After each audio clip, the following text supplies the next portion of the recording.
Awesome, man. Awesome, man. Well, first off, I want to say thank you to you. Like I said, you are bringing this community together. So big shout out, man. Like you were talking before. We had a guy from Sacramento. All the way across the country. Talking. So you're definitely doing a great job of putting this together, making it organized. So appreciate you for inviting me to come talk, and let's see if somebody picks something up out of this talk. But first, I kind of just want to talk about my background. Just kind of know who I am. I started out at South Carolina State University. That's where I played at. After I was done, I was able to get on at South Carolina State as a volunteer assistant, and then kind of work my way up.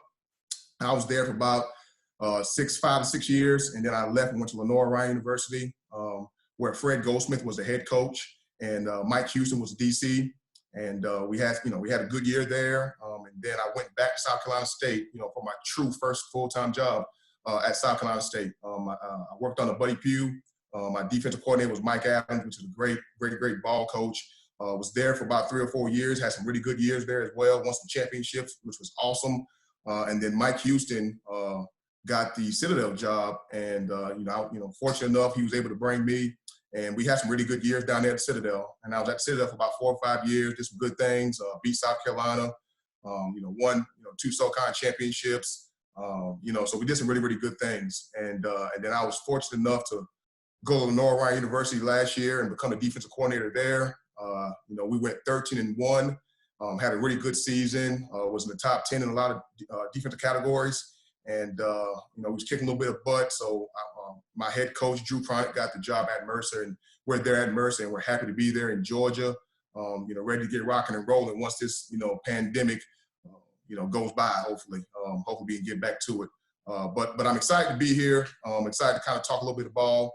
I want to talk a little bit of scheme. I know, sometimes we're kind of guarded as far as scheme-wise, especially at the college ranks, but I want to give people, something that they can use in their system. And I really think the 3-over-2 coverage, 6-man pressure stuff is really, really good, especially at the high school level. It's good at the college level. But I think it's really, really good at the high school level because quarterbacks usually just read one side. So we're going to talk about this. We're going to get into it. I think the biggest thing, I want to start off with is our staff, my defensive staff. It all starts with our head coach, Coach Chronic, man. He does a fantastic job with our team. He kind of gives me free range to do what I do. And, I got the best staff in America. I really do. I firmly believe that. We got Mike Adams, our pass game coordinator, safeties coach. We got Dave Cole, our corners backs coach, special teams coordinator. We got Summer Ellis, our defensive bench coach, defensive recruiting coordinator. We got Jimmy Long. He's our defensive line, run game coordinator. And then you got myself. I'm the defensive coordinator, linebackers. I put their Twitter handle up there. If you guys got any questions about anything, guys, we're pretty wide open as far as, teaching fundamentals and techniques. And, you're more than welcome to come down to our, university and come talk ball. We're wide open. Okay. So I want to make sure I talk about those guys because I'm very, very fortunate to be with these guys here. Okay. All right. So let's kind of talk about it, man. 6-man pressure. All right. When I was growing up, 6-man pressure, that meant it was cover zero. Okay. And, as a DB coach, you got to have man-to-man players. If you ain't got great man-to-man players, you can't run a lot of cover zero. All right. But you want the 6-man pressure to get there. You want that 6-man pressure to get there. And, like I said, as a DB coach, if a guy slips or is a better matchup or whatever, one mistake, that's a touchdown. And, as a DB, DB guy, you can't live like that. So what I want to do is I want to kind of talk about the pros and cons of, cover zero versus, 3-over-2. Okay. All right. Well, the pros, okay. Anytime you're sitting in that 6-man pressure, you can always overload the box and add a 7th guy. Okay. Or an 8th guy, depends on, if they're blocking with 1 back, 2 backs, or whatever it is. All right. So you can always overload the box. Okay. And then you can always, like I said, you can always find, that one guy to overload the box. All right. But the cons to it, all right, like I said, broken tackles that can go for touchdowns, or a mismatch and go for touchdowns. There's really no over-the-top coverage help. It's hard to disguise, cover zero blitz, okay, all right? And then, you can have some wasted players in the box as well. Sometimes you got that Mike backer, say it's a one-backer box. It's going to be one back backfield, and you got that Mike backer just sitting there looking at that running back where he could add in. You don't want to waste that player. Always vulnerable to the screen game, especially the tunnels and things of that nature. And then, like I said, when that run pops, if a guy doesn't hit a gap or stay in his gap, that run is probably going to hit his head in the goalpost. So, so of course, there's more cons than pros. Let's go to the next slide and kind of talk about the pros and cons for 3-over-2. Okay, so in 3-over-2, you can still overload the box. Okay, and I'm going to talk about that more with our overhang players. You can get creative with your pressures. That's a piece that I really love to it. The one thing, when you're doing, say, 3-over-3 and not 3-over-2, you always got to drop that in. And, that's not great if you don't have that type of guy. And then that guy doesn't do that a lot. Okay. So, you can get creative with your pressures because you're sending six. You can send a safety, you can send a corner, you can send linebackers, but the coverage in the back will stay the same. Okay. Prevent the dang throws down the field. Okay. As a secondary guy, as a coordinator, you can't allow the D balls. You prevent those throws down the field. You have post coverage. All right. So the middle of the field is closed. Everybody has eyes on the quarterback in coverage, which I think is huge. The coverage is always going with the quarterback. And then also with eyes on the quarterback, okay, you can see everything. If it is a run, mesh, whatever, you get guys holding to the ball right now, okay? You're not asking a DN, like I said before, to drop in the coverage. This could be an every down call, okay? Now, I actually like this call versus any down except for like third and medium, just because it's a quick throw. So I don't like it there, but, pretty much first down, second down, third and short or third and long, it's actually pretty good. Okay. Then the next thing is you can disguise this. You can disguise it however you want to. You can get very creative. As how you disguise things. How we disguise it. We disguise it with a two-shell look. But you can go two-shell, one high. However you want to do it. Show cover zero and back out of it. However you want to do, you can get very creative there as well. Okay. And then you got a better chance of getting the ball down. So if a guy doesn't hit a gap the ball pops, you always got that post player that can usually get it down. Okay. All right. Now you got some cons to it. Okay. At the end of the day, you only got 2 underneath defenders, in the passing game, and that's no fun, especially if a quarterback has time to throw the football. The screen game. Okay. The screen game. It won't get loose like it would in cover zero, but the screen game can get a little loose, okay? So that is a problem. But you could add a peel call with your ends to help you out in that aspect with like swing screens, things of that nature, okay? And then scramble. So if the quarterback has time to let the play develop, let the routes develop down the field, like I said, you only got 2 underneath defenders. It's not great, okay? So when you're sending pressure, you want to usually get home. Okay. So those are the pros and cons of, like I said, cover zero versus, 3-over-2. All right. To me, if you guys got any questions about, whatever, feel free to, hop in and let me know. But those are pros and cons for us. Okay. All right. So, as a defensive back coach, like I kind of talked about, cover zero is so scary. All right. And when we started running this 3-over-2 stuff, I was like, well, I only got 5 guys in coverage. That don't feel good neither. And what really, really sold me on it is, this will always be our structure. All right. If you check it out, you got 3 over top. Okay. You got 2 underneath. Okay. So if the ball, okay, was to hit anywhere on that football field, you're going to have 3 defenders around it. Okay. So, if the ball hit on the hash, not the hash, the ball hit on the sideline. Okay. All right, so you have the sideline, which is the defender, you got the corner, and then you have that, we call it the overhang player that's surrounding that football, okay?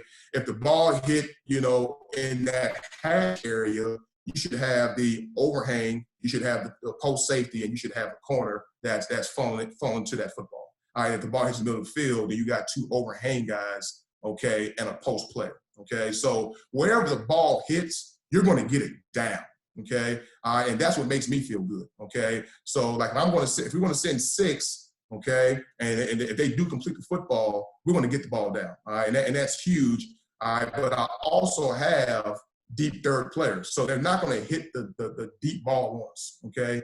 So that what makes you really feel good inside there, okay?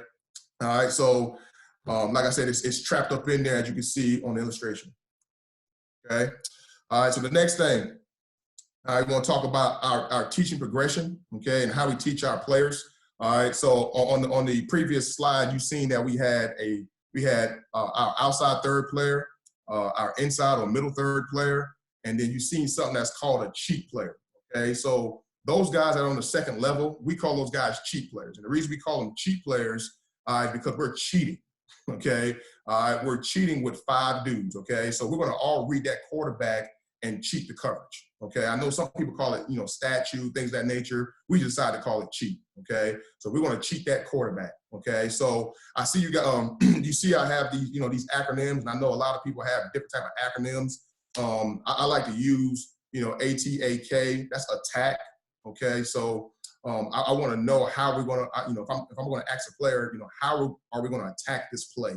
All right, so he's going to tell me about his alignment. He's going to tell me about his technique. He's going to tell me about his assignment, and he's going to tell me about his key. Okay, so I think all of those are important to a teacher progression. Okay, so I can be walking down campus and say, hey man, how are you going to attack a cheat technique? Okay, all right, that kid has to say, coach, he got to tell me his alignment, his technique, his assignment, and his key. Okay, so all right, we're going to talk about cheat technique. Okay, so cheat technique, like I said, is those 2 underneath defenders. Okay. And those underneath defenders can be anybody. It can be linebackers, it can be safeties. It can even be defensive ends if you want to be defensive ends, okay? All right, you can get very creative with your pressure, okay? All right, but alignment-wise, okay? All right, so we talk about numbers and surfaces, okay? So anytime I'm a cheat player, okay, we're always going to count from the outside in, okay? All right, so the outside player being 1 and the next player being 2. Okay, so that 2 can be a wide 2, all right? If he's a wide 2, okay, we want to be 8x2 inside leverage, okay? If he's a tight 2, okay, we want that guy to be 8x1 outside leverage, okay? All right, if that 2's in the backfield, all right, if he's in the backfield, we will always be 8x1, okay? If I'm the weak player, okay, I'm going to be 1 yard outside. If I'm the strong player, I would be 1 yard outside strong, okay? So those are the looks that you'll get as far as surface-wise, but it's all about players. Where's my 2 at, okay? Like I said, 2 can be wide, he can be tight, or he can be in the backfield, okay? So it's easy for those guys to recognize who their guys are, okay? All right, the technique-wise, it's a cheat technique, okay? So what is cheat technique, okay? At the end of the day, we are reading the quarterback, okay? All right, when we read that quarterback, we want to work lateral. Okay, we don't want to work downhill. We don't want to work back. We want to work lateral, okay? And we want to be at 8 yards. And the reason we want to be at 8 yards, say not 5, not 6, not 4, okay? We want to be at 8 yards because at the end of the day, okay, we're sitting that pressure and we're expecting the pressure to get there. All right, quarterback has to find, his open window, okay? And what we want to do is we want to do a great job of being in that window, okay? It's all about an opposite colored jersey being in a window, okay? So if we're at 8 yards, don't matter if I'm a linebacker or a DB, if we're at 8 yards, all right, we don't have to back up to get to a window. We can sit and read that quarterback and we will naturally be in that window, okay? And like I said, the technique is just working lateral. Don't work up, don't work back, just work lateral, okay? All right, the assignment piece for the cheat player, okay? So verse pass, we kind of talked about it. All right, he's gonna read the quarterback vision. Okay, it's all about quarterback vision. It's not about routes. Okay, I don't care nothing about routes. Okay, the only time we care about routes is okay, we never let a jersey cross our face. Cross our face, and I'll talk about that a little bit more. Okay, so when we talk about reading the quarterback vision, the quarterback has basically 2 visions. Okay, we're reading that upfield shoulder. Okay. All right, I should say upfield shoulder, his front shoulder. All right, so if I'm a quarterback, okay, if I want to throw to the sideline, then my front shoulder is going to go to the sideline. Okay, all right, it's going to work to the sideline. If I'm going to throw it to the hash, okay, then my shoulder is going to work to the hash. Okay, so those are the two looks that we usually typically get. Okay, you're getting hash shoulders or you're getting sideline shoulders. Okay, all right, so if I'm a front side cheat player and I read sideline shoulders, okay, all right, we want that cheat player to push to the number one, okay? Well, you guys are probably saying, well, what about that too? Well, the backside cheat player is working off the shoulders as well, okay? So if he's looking that way as well, he should be hot tailing, okay, laterally to the next threat. And that next threat is the two, okay? All right, so as he's pushing to that two, his only job is I can't allow that two to cross my face. So if that guy was to run a drag across the field, okay, he cannot let that guy, he gotta choke his motor and cannot allow that guy to cross his face, okay? So that's his rule there, okay? Now, in the run game, I like to call those guys force-fold players, okay? And the reason I like to call them force-fold players, well, the force piece tells those guys they're gonna always fit outside of number two, no matter what. I should say no matter what. They'll always fit outside number two if the ball wants to head to the perimeter, okay? All right, now, if it's in some type of interior run, okay, all right, well, there's no reason to waste ourselves getting outside of number two, okay? So that's where the fold part comes in there, okay? So they'll read the shoulders of the running back, okay? If that running back is downhill, those guys will fold, okay? If the running back shoulder to the sideline, then we're gonna work our force technique getting outside, okay? All right, and then you will always fit off of the you will always fit off of the two, all right? And what I mean by that, I kind of talk about the force fold deal, okay? So say if, they did some type of RPO game, okay? All right, so they're showing inside run, but number two's running the bubble, okay? Well, his fit is technically off the two. So if he ever seen bubble out his peripheral, he can't fly inside on the run, okay? All right, the run must be given before he folds in there, okay? And then the other piece to it is, okay, all right, is if it's ever two backs in the backfield, okay? All right, so if my weak two or my strong two is a blocker, I must replace. I got to fit off of that number two, all right, because they're creating an extra gap. We're sending 6 for 6 gaps, but once they use that front side back, okay, to block, okay, we have to now replace as the seventh guy in the gap. Okay, so that's the assignment there, and then the key is really, really easy. It's basically the backfield pitcher or the quarterback, okay? Basically, he's reading mesh or no mesh, okay? When we talk about mesh, that's the quarterback, running back exchange. So with any kind of exchange, you call that mesh. If it's no mesh, then they know it's pass, okay? So that's the cheat technique there. Any questions so far? Everybody good? We're good, Coach. Awesome. Okay. All right. So I'm gonna head to the next one. Okay. All right. So the great thing, about cheat coverage, it's very, very easy to install. I would say, probably 99% of teams in America, that's college, NFL, or high school, do some type of cover 3 coverage. Okay. All right. So the teaching is really, really easy. Okay. The guys that you really got to teach are the cheat players. Everybody else is a third technique, all right? So we're going to talk about the outside third technique, okay? All right, so alignment-wise, we want that corner to be 8 by 1, off of the number 1, based off his divider, okay? So his job is really easy. Right? I find number 1, all right, where's number 1? All right, I'm going to align based on my divider, all right, 8 by 1, okay? All right, technique-wise, okay, we're going to play an off technique, okay? And the reason we got to play an off technique, all right, we got to have vision, okay? With the off technique, we like to teach these guys a read step, shuffle, crossover, okay? So on the read step, okay, got a question, Coach? Yeah, yes, sir. How do you protect against dig routes getting lost behind your cheat players? So that's a great question, all right? So if number 2 is running a dig, okay, and it's all about the quarterback, okay? So if number 2 running a dig, that dig is going to be between 10 to 12 yards. So first off, that dig has to have time to develop, okay? All right. Then the next thing is, where's the quarterback looking? If the quarterback's looking to the dig, all right, then that front side cheat player should sit.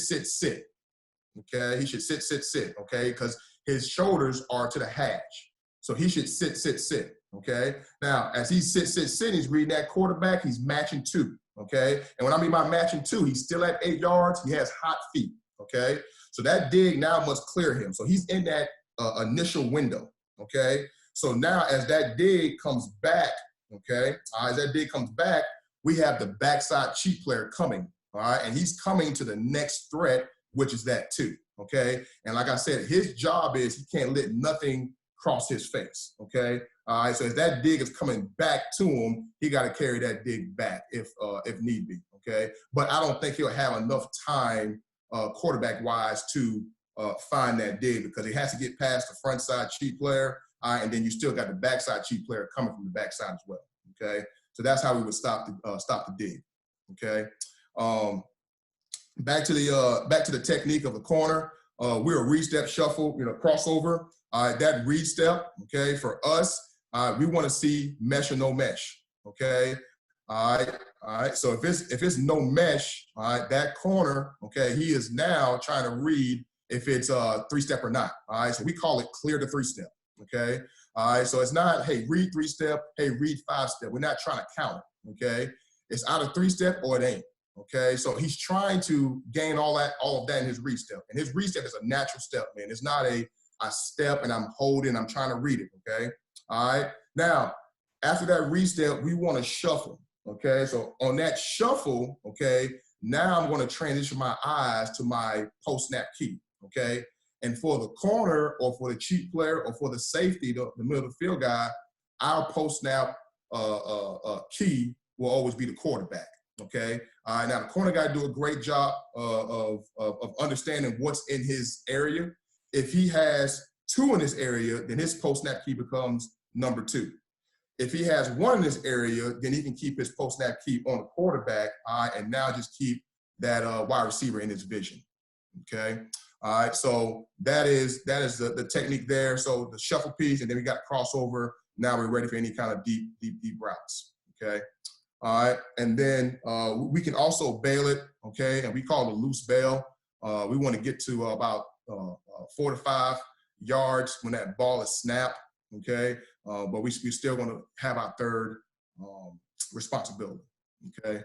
All right, and then if we're going to press it, all right, it'll only be to a single receiver side if we ever press it, all right, only to a single receiver side, okay. But the only thing I don't like about that corner does not have vision on the quarterback. That's the only thing I don't like about it, okay? All right, but we can press it on the backside if we want a tighter coverage to the backside, because that is the short, easy throw, especially on a 3rd down, okay? All right, assignment-wise, we kind of talked about it.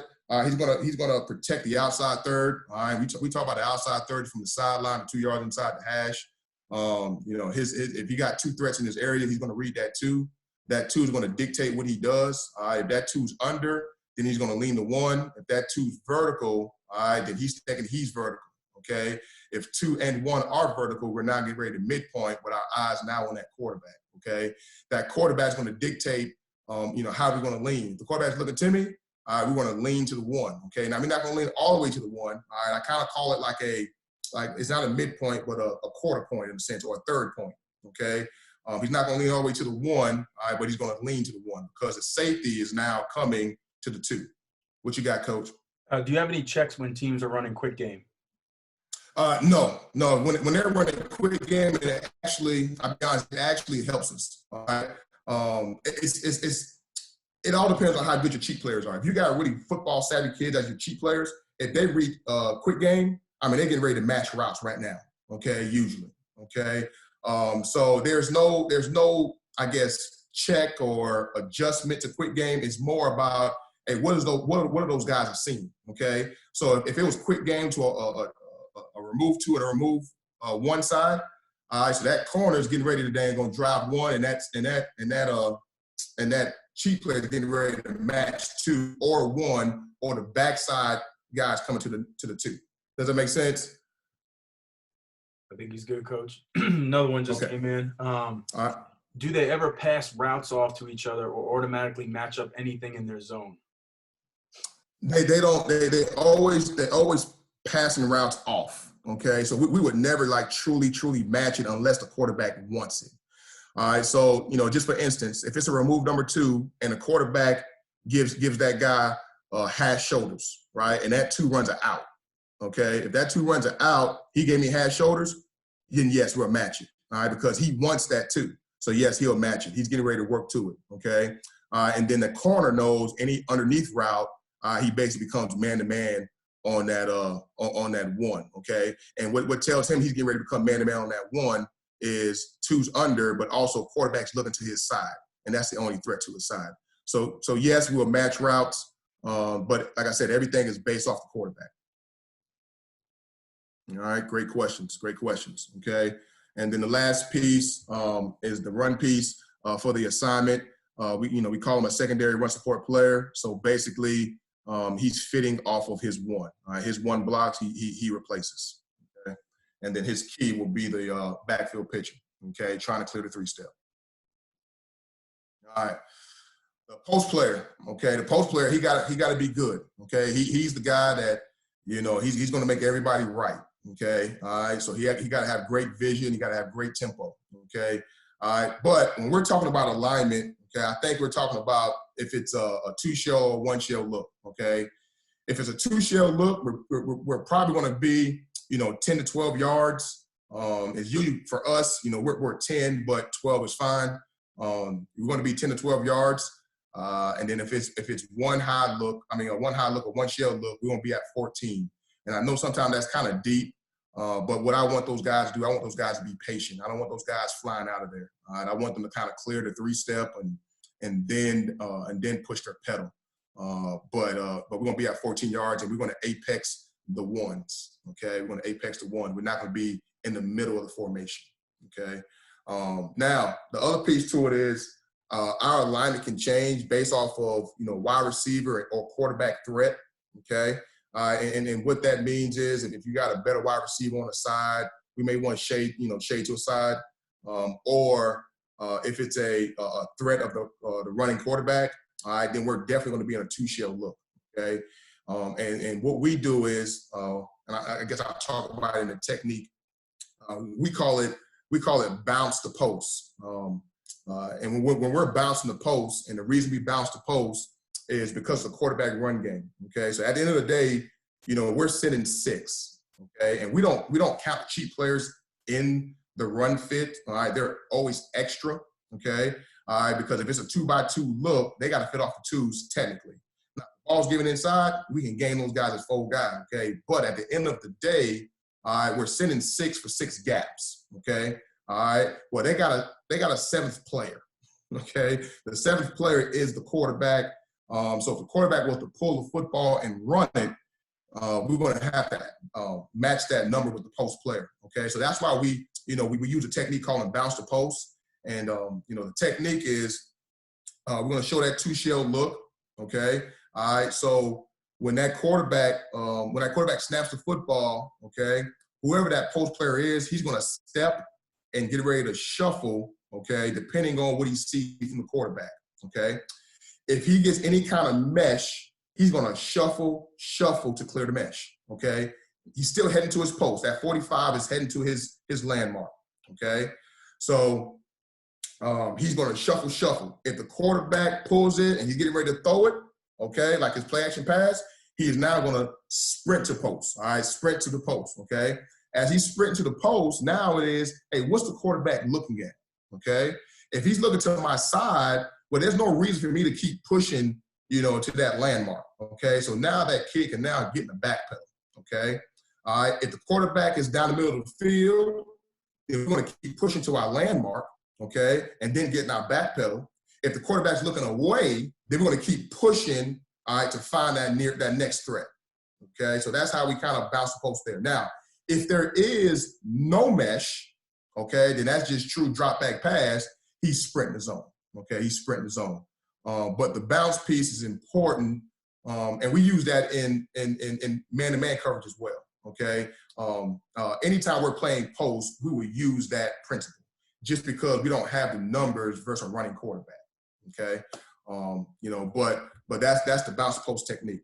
Okay. Of course, his assignment is to protect the middle of the field. Okay. All right. But at the end of the day, okay, his landmark that he got to protect is outside, 2 yards outside the hashes. But at the end of the day, he got to protect basically those number twos. Okay. We don't want that ball, you know, hitting on the hash or, you know, hitting with the number twos, like on 4 verticals, anything of that nature. Okay.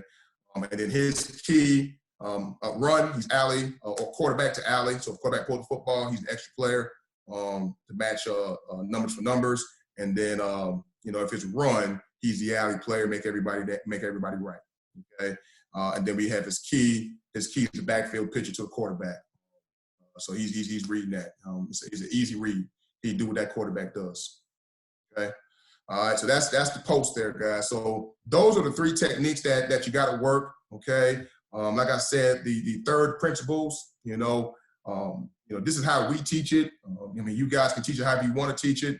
You know, but as the post player, the only nugget I'll give you, we're setting 6. We're expecting the ball to get out there fast. So he don't have to be as fast to the post unless the play develops. You know, so he can really kind of tempo it. Okay. And then the outside third player, it's no different in cover 3-4. What you got, Coach? Do RPOs scare you with the bounce technique? No. It does not scare me. Because RPOs usually, unless you're running, you know, a duo play, RPOs are usually a second level throw. So no route is going to get past him. You know, you got the glance route by a single receiver. I mean, you got slant routes, you got out routes, which the cheap players handle. So no, the RPO does not scare me. It does not scare me. The quarterback scares me. That's the guy that scares me, because if he pulls and runs it, okay, they technically have an extra guy. Okay, now it all, however you teach your leverage rush or your outside blitzer, you know, whoever that guy is, okay, you're putting that guy in stress. If it's a 5 technique or an edge blitz guy, you're putting that guy in a lot of stress, all right? Because at the end of the day, he has to dive to the hip of the tackle, okay? But he also has the outside shoulder of the quarterback. So he's kind of in a conflict, okay? So, you know, what we like to do is, you know, we call it, if it's a 5 technique, we call it a cruise. If it's a edge blitzer, you know, it's a sit down, okay? So, you know, usually you're talking about an edge blitzer, okay? So as that edge blitzer comes off the edge, if he gets any kind of mesh, he got to sit it down, get square, and clear the mesh. If he gives it, he's down, getting ready to tackle a dive. If he pulls it, he's got to be on the upfield shoulder of the quarterback, okay? Now, with the RPO stuff, okay, like I said, you're putting that guy, you know, in a situation, okay? But his first responsibility is the dive. So he got to handle that dive. So if he don't see that quarterback pull the football until late, well, he's going to be the inner half of the quarterback. And then technically that extra number, which is your post player, is the outer half of it, okay? So that's what actually worries me about, you know, any kind of, I'll be honest, it doesn't matter in this coverage. You know, it could be a 5-man pressure. It does not matter. That extra player is your quarterback player because of the numbers, your post player, okay? So that's the only thing that scares me, okay, not the RPO. All right, so just wanted to show you, you know, the deep third principle. We kind of talked about what the responsibilities were. You know, if it's the corners, you know, sideline to 2 yards inside the hash. If it's a safety, 2 yards outside the hash. So the ball should never hit inside the hash for us, okay? And you got your 2 underneath players lined up off of the number 2s, okay? All right, so we kind of talked about the quarterback read. It's all about the quarterback, okay? And don't get scared. Don't get scared of it, okay? The quarterback ain't gonna never lie to you. And like I said, at a high school level, you may have 1 quarterback, 2 quarterbacks, maybe 3 in the nation that would then gonna read one side and then go back to the other, all right? And then, all right, you always figure he don't have time to do that, okay? All right, the pressure should be in his face, okay? All right, so you're creating one-on-one matchups, and somebody's going to win a one-on-one matchup, or, you know, you can find, you know, creative ways, you know, to get 4 off the side, or, you know, 2 guys on one, you know, whatever your pressure is, all right? So you're thinking the pressure's going to get there, okay? All right, so when we're reading the quarterback, he's not going to lie to us, okay? So the quarterback was to look to, you know, our left as we're seeing it, okay? This is how we should move to it. okay? So that's sideline shoulders there, okay? So that front side cheat player is going to work to the 1, the backside cheat player is going to work to the 2. That corner, all right, he's a midpoint guy, but now he's kind of that third point, okay? All right, so he's not going to be all the way on 1, okay? He's going to be right between 1 and his true midpoint, okay? Because he got that safety working to him that's going to cover him up with that 2. And then the backside corner, okay, he is now going to lean more to that 2. So he's more of a third point as well, but he's leaning more to that 2, okay? If quarterback was to look back to the other side, that corner got to, of course, speed turn it. The safety going to speed turn it, come back, okay? And then the corner now leans to the number 2 to his side, which is the left side we're talking about there, okay? All right, and then you got the hash shoulders, okay? So if it's a hash shoulders, okay, so going back to that question, talking about the dig, okay? All right, so if it was a dig by this number 2 here, all right, to the left, okay, you would have that initial cheat player in that window. And you're going to have that backside cheat player coming, okay? He's coming, okay? He's trying to match the next threat, okay? And the next threat is the 2. And I shouldn't say match. He's trying to find the next threat, okay? All right, so the next threat is the 2. So that number 2 has to get, first above, all right, that first player, all right, and then you got the backside player that should be there, okay? All right, and then, some guys will say, well, coach, what if he gave you sideline shoulders, okay, with the dig and came back to the dig? Well, that would push the front side guy to the 1, okay, all right, and it will push the backside guy to the 2, okay, all right, and like I said, that guy can't let nothing come back, across him.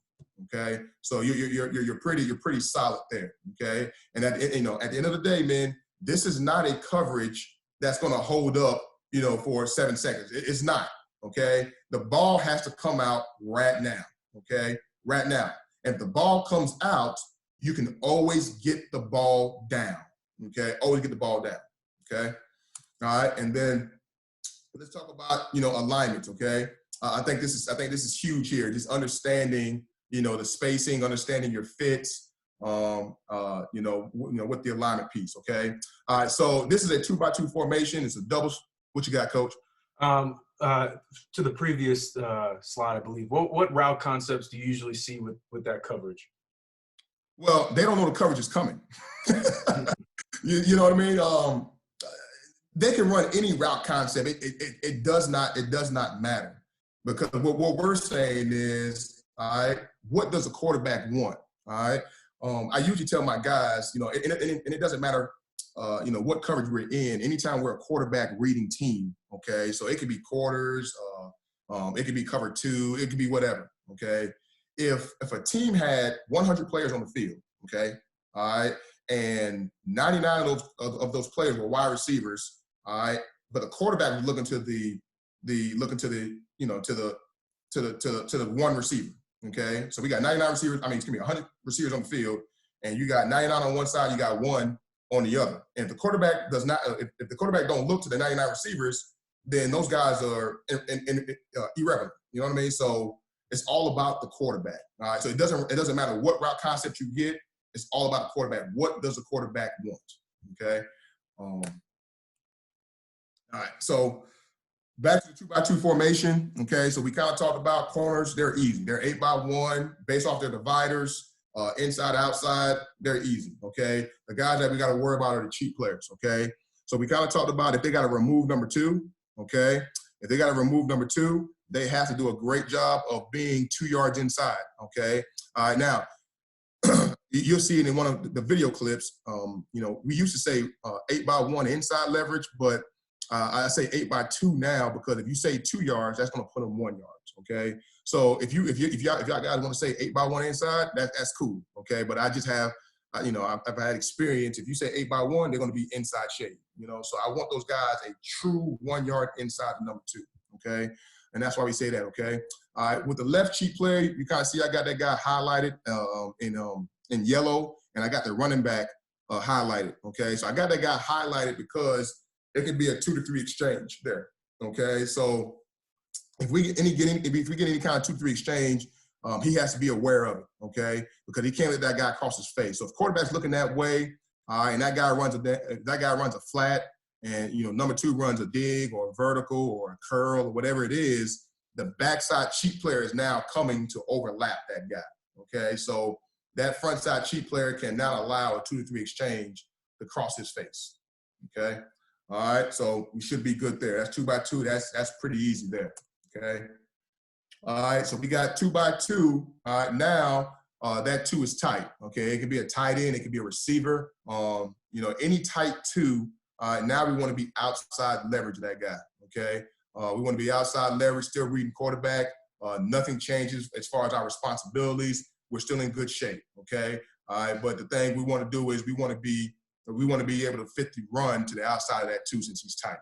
Okay, don't want to get caught inside. Okay. And then also, if that guy was inside that 2, if he's tight, now you don't have presence on 1 to that side as well.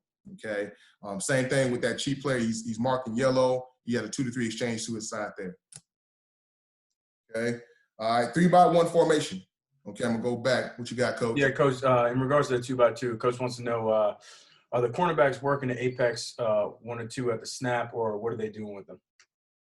So it's all about that number 2. All right. What is that number 2 doing? Okay. The number 2 can go underneath, or he can go vertical. Okay. And what I mean by underneath, that means like a drag route or out route. If that's the case, it tells that corner he now wants to match that 1. Okay. But having vision on that quarterback. Okay. Because in deep third principles, you have the deepest in your area. Okay. So there's no deep route in that area except that 1. So he wants to kind of match that 1. Okay. With eyes on quarterback. Okay. If that 2 is vertical, that tells him he's vertical no matter what. Okay. All right. So as he's getting ready to push, all right, 2 is vertical. I'm getting ready to push to my midpoint. Is 1 vertical? Okay. If 1's not vertical, okay, then I can push to 2. If 1 is vertical, then I got to truly midpoint now. Okay. And that's how we kind of find it there. All right. We're talking about 3x1 here. All right. And this is the one that, takes a little bit of teaching. Okay. Just because of the numbers, man. Okay. So we'll talk about the backside cheat player first. Okay. So his rule is I got to count from the sideline. Okay. I got to find my 2. All right. So I got 1, and the next guy that comes up is the 2. Okay. So his job is he's the weak side cheat player. So I'm going to be 8x1, outside of that number 2. Okay. So that technically puts him head up on the quarterback. Okay. All right. Now, the thing that we want to do here, okay, is we want to do a great job of kind of disguising it. Okay. The one thing that I don't want to do is just show that the corner is naked by himself initially. Okay. Now, if you don't have guys that can, slide in and understand that piece, then that's fine. Okay. You just got to have a boy dog at corner on the backside because they're just going to pick up and throw it to the backside. Okay. But you still want to have inside presence based off the quarterback because the cheat player is still reading the quarterback. So if he got up, looked at that 1, that cheat player should be flying to that 1 right now. Okay. All right. But if you align just in the middle of the field or over the formation, then it just looks like the quarterback's naked. I mean, the cornerback is naked, and you don't want that. So, so we want to kind of disguise that, and he's going to walk over, be over the quarterback there, basically 8x1, outside of his threat. Okay. All right. And then go ahead, Coach. Are the corners zone turning or man turning? Well, it's zone turn. It's a third principle. And that's actually a good question because, like I said, in this coverage, it's all about the quarterback. Okay. And I know in some third principles, you know what I mean, on the single receiver side, especially with the back away, you know what I mean, we can go ahead and man that. Okay. We could man turn and do all that stuff, but the biggest thing that you want, okay, is you want vision on that quarterback and vision on the ball. Okay. So if he throws that football, the corner can come. But if he man turns it, he never sees it. It's the same thing in the run. If the ball pops, the corner can get it down. But if he man turns it, then he can't. So we want to have vision. This is a soft zone coverage. Okay. We want to have vision. Now, if that quarterback is looking to that 1 right now, then that corner knows, all right, boom, that's the only threat in my area. Let's get ready to match that guy man to man. But it's all based off that quarterback. Now, that's actually a good question because, like I said, single receiver side, cover 3. Some people man on the backside. And going back to the technique I was telling you about, as a corner, we can be off, we can bail it, or we can, press it, okay? If we press it, all right, then that's a man technique for us on the backside. But we can do that, okay? If we just feel like that matchup is better, maybe it's 30 mediums, so going in that week, hey, all 30 mediums in cheat coverage, we're going to press the backside, okay? Just not to give them the easy access throw, So that can be a game plan there as well, but it all depends on, what you want, all right? Like I said, I don't want to give up the big play, so we're going to be off or bail most of the time, okay? But if I got a boy dog at corner, or if it's 30 medium, that can be a game plan deal on the backside, okay? All right, now, going to the front side, okay, this is where the coaching got to happen at a little bit, okay? So what we want to do is we want to show a body on the body, okay? And the reason you want to show a body on the body, because if that post player lines up in the middle of the field, well, all the quarterback's going to do is just pick up and throw it, okay? He's going to throw bubble, okay? And now that post player has to run inside out, he has a long way to go to get that ball down. We just matching bodies for bodies here, guys, okay? So we want to show a body on the body. That safety can still be at 10 yards, okay? And like I said, if he's at 10 yards and technically he's showing a two-shell look because he's offset to the left, he's playing that bounce technique, okay? So as he's bouncing, all right, if we got zone read bubble here, okay, and the quarterback threw it, all right, so he probably bounced 2 steps and now he's flying, okay, alley to stop that bubble, okay, and the cheat player is going to be the force player and force that thing back inside, okay. Now, if they was to do swing screen, this is why it's important for the backside cheat player to be close to his 2. So if they did swing screen where they got a body for a body on the perimeter. So the corner's going to get blocked by 1, the cheat player going to get blocked by 2, the safety going to get blocked by 3. Okay, all right, but they don't have a guy for that backside cheat player, or that 3 could block the cheat player, and now the safety's a free guy. So we got to match numbers for numbers on the perimeter there. Okay. All right, so here we go. Okay, so on the backside, okay, everything I just said is all the same. It's just a week 2 now. Okay, so he adjusts his alignment and he's in good shape. Okay, he's in good shape. Okay, and like I said, I usually like to show a two-shell look to all this stuff, man. So that guy for us right now, let's just say he's a safety. He would walk down and be in that spot, but it could be a linebacker. Okay, it just all depends on who your cheat, who your post player are. Okay. Here we go. All right, so we got 2-by-1 here. All right, 2 backs in the backfield. All right, so what I did here was I put a tight 2. All right, and 2 backs in the backfield. Okay. All right, so to the left, to the strength of the formation. That guy's highlighted in yellow again, just for the 2-to-3 exchange. Okay. His alignment is 8-by-1 outside that tight 2, which is easy. All right, backside. Where's his 2? His 2's that red guy. Okay, so he's 2 the near back. So he's 8-by-1 outside of that guy, okay? Just remember, okay, anytime it's 2 backs in the backfield, okay, if he is off of a number 2, okay, if he's off of a number 2, he has to fit off of that guy, okay? So if my 2 is in the backfield, I must fit off of him, okay? I must fit off of him. So if that backside cheat player, that red guy was the block, the near back was the block, okay, he has to be the extra fitter. Okay, they're creating a 7th gap. Okay, and then for that cheat player on the front side, well, his 2 is the tight end. Okay, so he don't have to worry about the front side back. Okay, the front side back to one getting the ball, and we got the six players that we're sending. Okay, and then we got our alley player as a post player.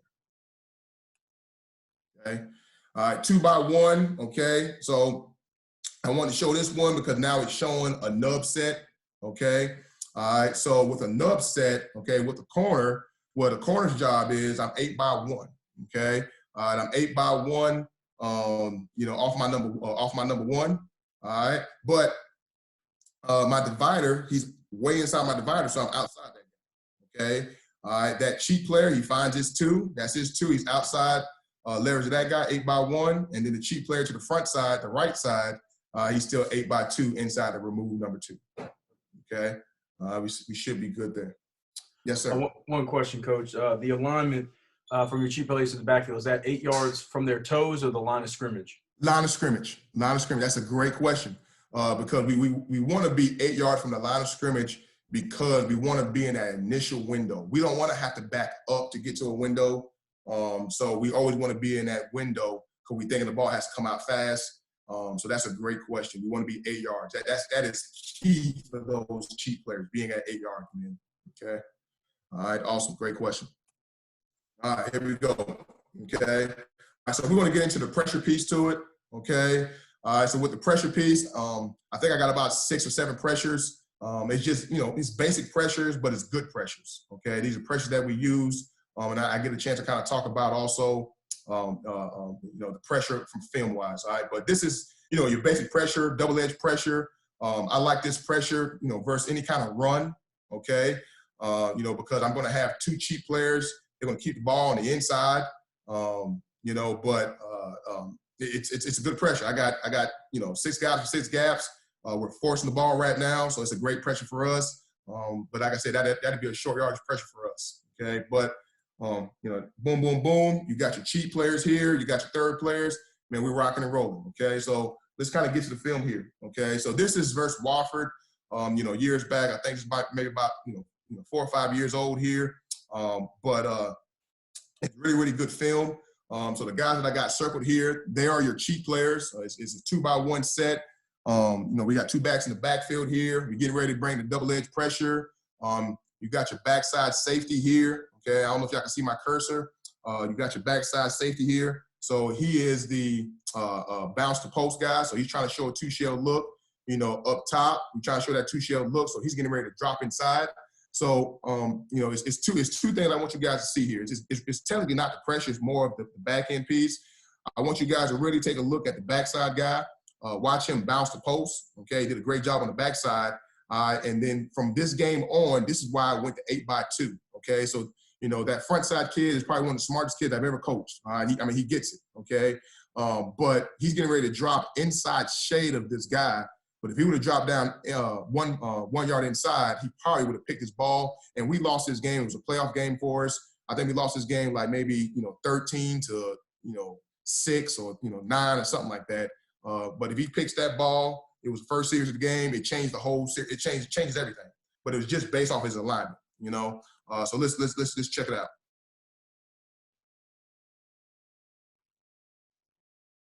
Okay.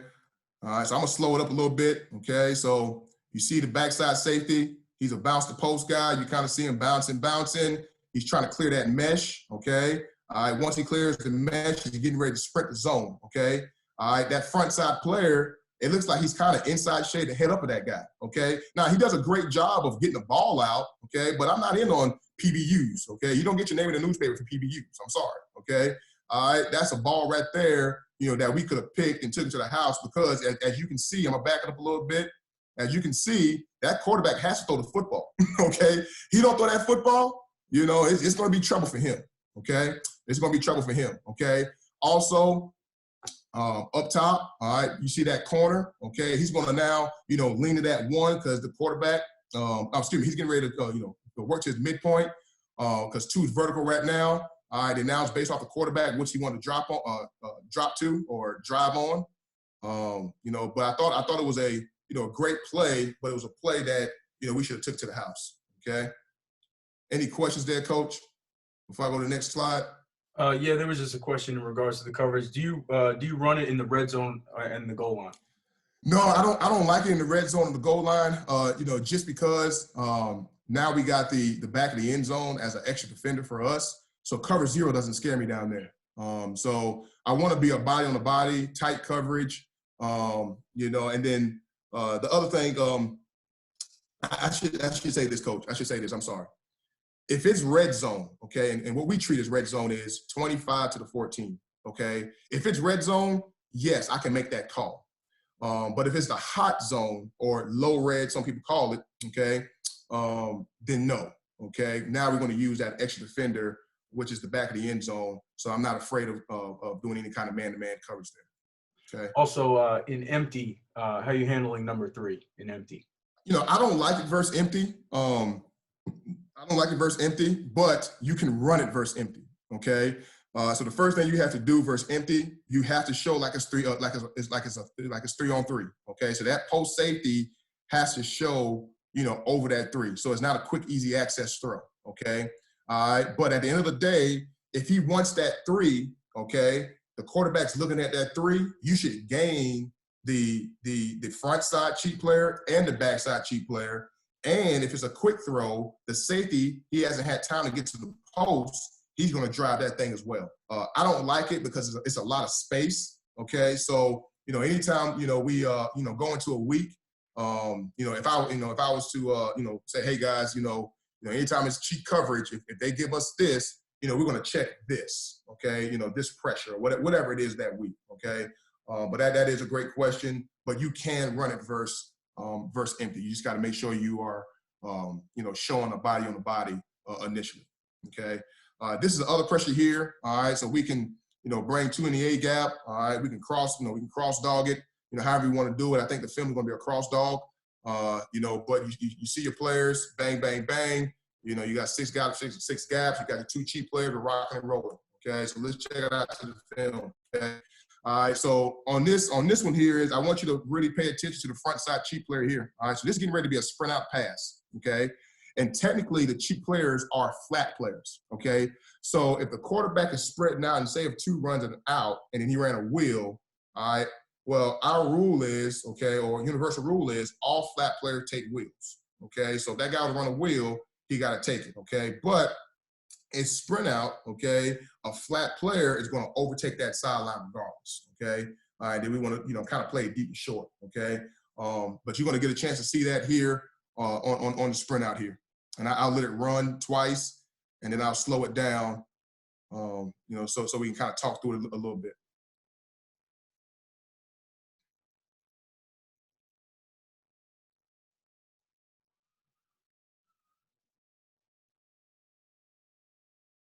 Bang, bang, bang. Okay, so I'll slow it down just real quick, make sure everybody, followed it here. Okay, so, all right, we got a cross dog blitz inside, the A gaps. Okay, all right, we got our backside cheat player getting ready to work lateral, which was number 27 here. All right, front side cheat player, he sees sprint out, he's getting ready to work to the sideline. Okay, he has to stay on the upfield shoulder, that number 2.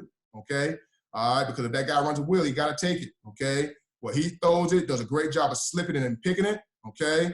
All right, you guys can kind of see on the sideline down here, you see Trip Weaver. He's, the secondary coach at ECU. He's happy as heck right there. It was a big play for us, touchdown for us. It was a huge play for us. And we smoked the quarterback. It was awesome, okay? Any questions there, Coach, before I go to the next one? No, sir, we're good. Awesome. Okay. All right, so here's another pressure. This is one of my, I really like this one. What we're going to do is we're going to walk that wheel up and make him the first penetrator. We're going to take that in, and he's going to read that tackle. Okay. If that tackle was a step to him, he's going to loop to the A. If that tackle was a step down, he's going to go over the heels to the A. He's going to tackle the dive. Okay. And then we got an edge blitz there. I really like this pressure. It gave us a lot of mileage when we was at Citadel, okay? And you still got your 2 cheap players and your thirds, and we're rocking and rolling here, okay? All right, so it should be good, okay? All right, so here we go here, okay? So just kind of talk about this one real quick. All right, so we got, that cheap player. He's actually disguising it here. We really like this disguise. So, we're kind of disguising, more of like a bracket look, outside of number 2, inside of number 2 with the safety, and then when the ball is snapped, that guy's gonna walk inside, all right, to his work, okay. We should have had a pick here, but it was a really, really good disguise. It tricked him, bang, bang, bang. And to your question, the RPO, well, that was RPO then, okay. That was RPO. All right, so RPO, bang, bang, bang, boom, boom. I mean, that should have been a pick. We should have took it to the house. Okay. All right. Any questions there? I'm gonna go to the next one. Good, Coach. Okay. All right. So here we go. Same pressure. I I think this is all right, something it's boot. Okay, so now you get a chance, let me go back, you get a chance to look at that front side cheat player. Okay, so he sees quarterback to the sideline. He's thinking overtake the sideline. All right. He's going to stay upfield shoulder of that number 2. If that 2 try to get loose on him like that, he got to take it. He's treating that guy like a wheel right there. Okay. All right. Now I'm gonna pause it here. Oh shoot. Let me go back. All right. So this is a great one here. Okay. So on sprint out. Okay. Well, who's the pull up guy? Okay. Well, your leverage rusher should be the pull up guy. Okay. But our leverage rusher got caught inside of that lead blocker. Okay. All right. So what happened was what's got to happen here is whoever your backside cheat player is on sprint out, he's going to push to the next threat. But if he sees that quarterback getting outside the pocket, he now becomes your trigger guy. Okay. So that's how you handle the sprint out pass or naked boot or whatever it is when the quarterback's outside the pocket. Okay. Here's another pressure. This is just different ways of changing the dots here. This is just out the odd package. It's basically your double edge pressure. We just send the Mike and the A now. Everything else is the same as we looked at that first slide we looked at. But it's good stuff. Comes out the odd look. So offensive line has trouble blocking it sometimes. Okay. So we got a 2x2 look here. All right, up top. Okay. That's going to be the cheat player. All right, so if I'm that cheat player, that's a tight 2 right there. All right, so if I'm that guy initially, I want to work to the outside shade of that guy. Okay, excuse me, 8x1 outside of that guy. Okay, the backside cheat player is now a linebacker, so he got to just do a great job when the ball is snapped. Okay, well before the ball is snapped, getting to 8 yards and reading that quarterback and matching the quarterback's intentions here. Okay, this is actually a pretty good one here. I really like this one. The reason I like this one, the quarterback really truly didn't declare. He kind of stayed in the middle here. Okay, all right. So shoulders kind of down the middle right here. Okay, all right. Now, if you look at that front side cheat player, he's bad here. Okay, so the reason he's bad, he's opened his hips to gain depth. Okay, remember we want to work lateral. Okay, so he's bad on the backside. Okay, all right, but the front side, the cheat player to the bottom here, okay, he started working out to that number 2. Well, initially, he didn't have to work to that number 2. He could have sit, okay? He got to just sit and have hot feet, okay? Because the quarterback truly hasn't declared yet. He's right down the middle of the field, so we don't declare, okay? All right, but once he drops it down here, now it is go time, okay? It's go time. So now you got a cheat player on the outside. You got your post player that's going to run the alley here, but this should be a kill shot right here. It should be a kill shot, okay? But that was a good look there, okay? Then we got another clip here as well. All right, so big play for us again, okay? All right, now the one thing, okay, so that cheat player, he's in the middle of the field right now. You guys can see that linebacker, okay? He's wrong, okay? He has to do a great job when that ball is snapped of getting to his initial alignment. His initial alignment is going to be 8x1. He's getting too involved with his disguise, okay? Before I go further, I see Coach got a question here. Yes, sir. What's the DB and the DBs and cheat players alignment in bunched or condensed sets? All right, so any kind of bunch of condensed sets. All right, so the DB, all right, his job is I'm still outside of that 1, okay? All right, because, usually a bunch set is going to be inside his divider, okay? So he's outside of 1, 8 yards, okay? And then what we want to do is we still want to be inside of that 2, okay? We still want to be inside of that 2, 8 yards as a cheat player, okay? Nothing changing for us. Where's my threat, okay? Where's my threat? And we still should be good there, okay? Now, we still want to show that safety down at 10 yards because it's still a trips look. Okay, so it's going to look like we got a body on the body.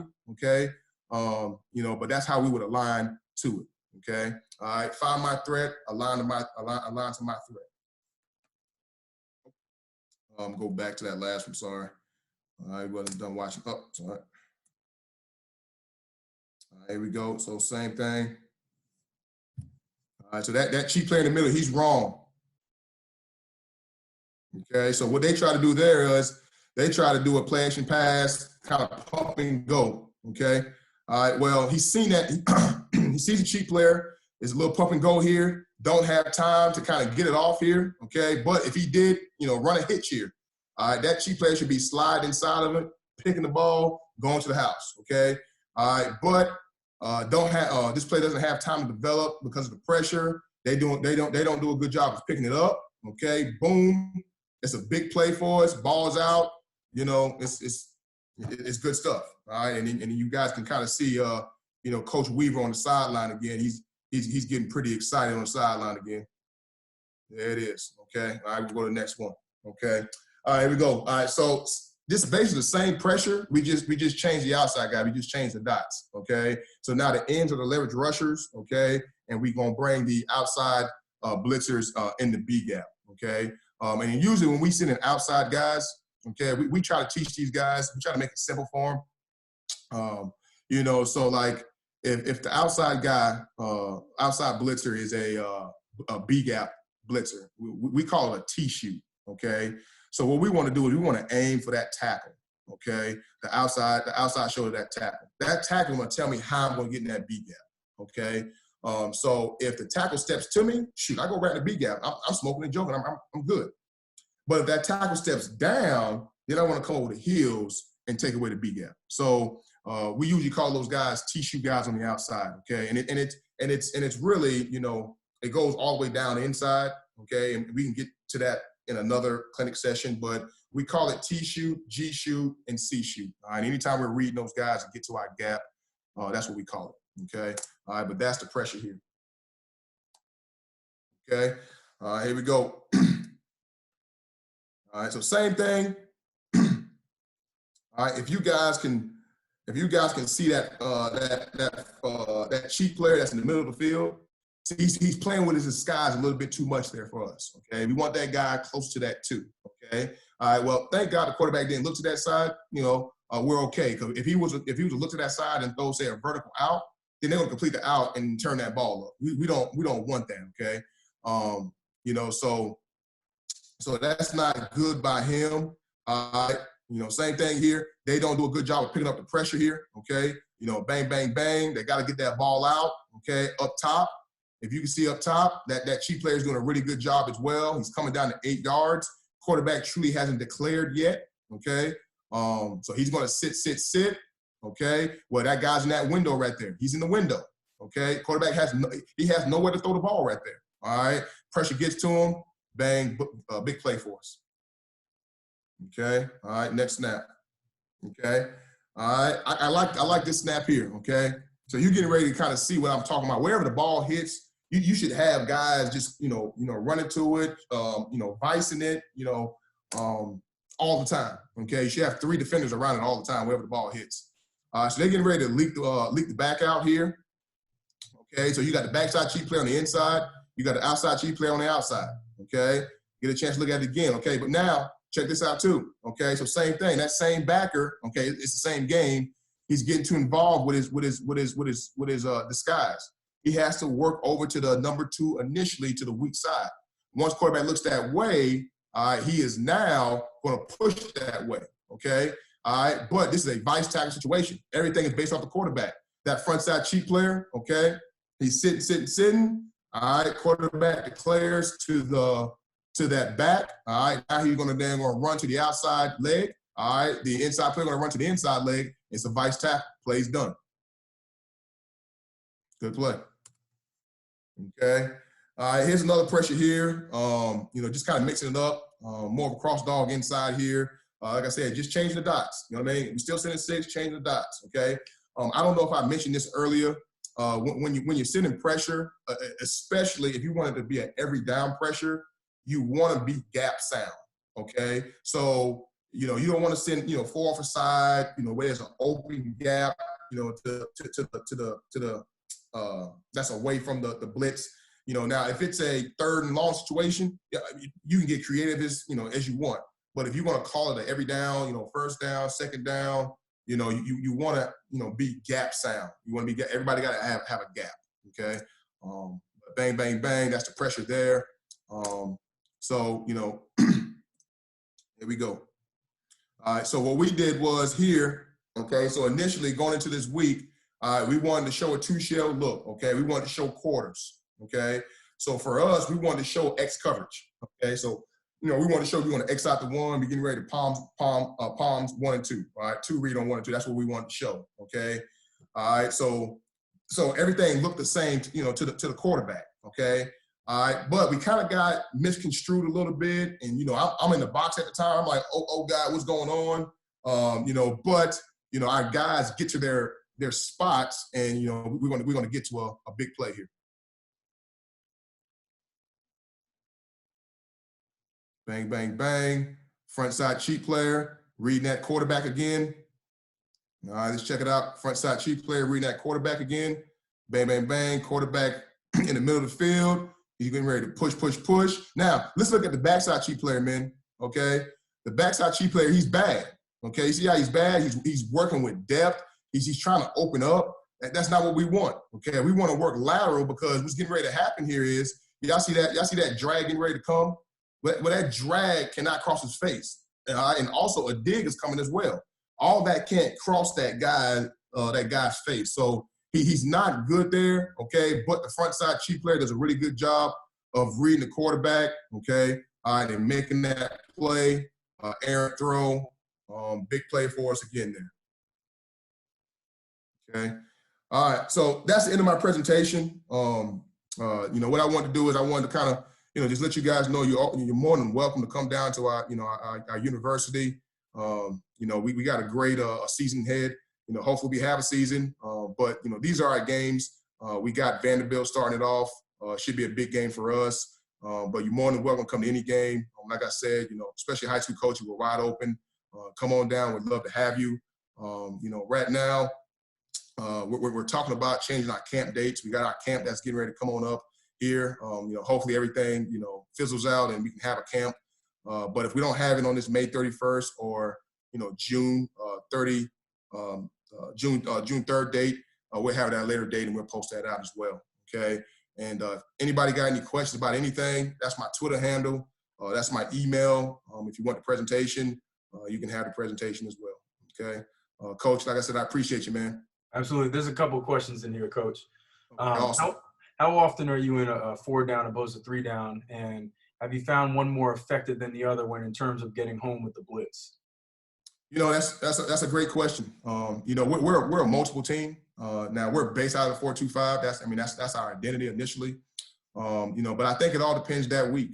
You're always trying to find, matchups. How guys are struggling. So during that week, I'm going to look at all the odd pressures versus that team. I'm going to look at all the even pressures versus that team and who struggles.